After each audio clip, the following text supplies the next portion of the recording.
And we say a very good evening to Mark Seal, and the selector is waiting until tomorrow to name the team. You're saying this is not outside of the norm? Not surprise, no surprise at all. Wait till tomorrow, see the pitch, then we name the team. Okay. All right. All right. Good evening. West Indies supporters will have to wait until tomorrow to know the final 11 for the third and final digital test against Australia at Kensington Oval. It seems as if the selectors are still undecided about who will accompany skipper Chris Gayle at the top of the order, or if they'll be playing a spinner. Andy Thornhill reports. As we speak, one thing is certain about the selection of the West Indies team.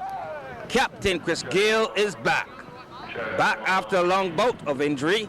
He told a press conference this morning he's more than 90% fit and he'll be back in the middle and in the thick of things. Well, I might be bowling a few, definitely. That's one change so far, but no, based on the pitch, it looked like a pretty good, decent track. So obviously, the bowlers did well in Jamaica, so why not give them a go here again on this side of the wicket? And what sort of pitch are we talking about? A question for former West Indies legend Andy Roberts.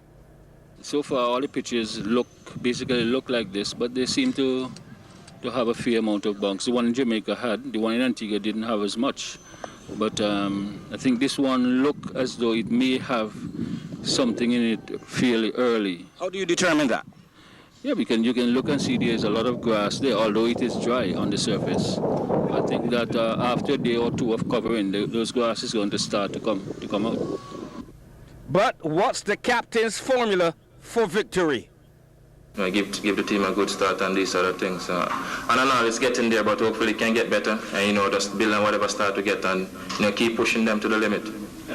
Pundits on both sides had this view of the test. Hoping for Australia victory, but also hoping for a good, tough test match. Like to see the West Indies really sort of come back to form. Well, cricket needs them. Yeah, I figure that the West Indies have a pretty good chance of at least drawing the match. I don't know if they'll win. I'll be glad if they win, all right? But so far for drawing, I think they should hold it there to draw. For sure, the long wait is over. Tomorrow, the real test begins. Andy Thornhill, CBC Sports. And speaking about West Indian cricketers, they will be involved in what is believed to be the richest team prize for a single sporting match. England have agreed to play 5-10 million pound 2020 matches in the Caribbean. Winner takes all. This after signing a deal with businessman Sir Alan Stanford today in London. The first match will be on November 1st against Stanford's superstars at Sir Alan's cricket ground in Antigua. Winning players will receive £500,000 each, with another £1 million split between the rest of the squad and coaches. The remaining £3.5 million will be divided between the England and West Indies cricket boards. The deal will be for 5 years, with a match being played annually in November. The matches will be sanctioned by the International Cricket Council, but will not be official status. The agreement is part of Sir Alan's ongoing initiative to try and reverse the decline of West Indies cricket. Now, the glitzy launch was attended by a number of past cricket stars, including Sir Garfield Sobers, Sir Everton Weekes, Sir Vivian Richards, Sir Ian Botham, and Curtly Ambrose. Barbados and West Indies fast bowler Tino Best just may have found himself in hot water.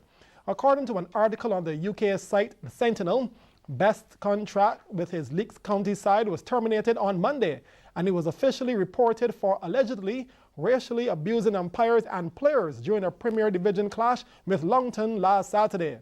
This is not the first time concerns have been raised about the 26-year-old's conduct on the field. In a previous incident, Best was accused of verbally abusing a player in another match back on May 17th.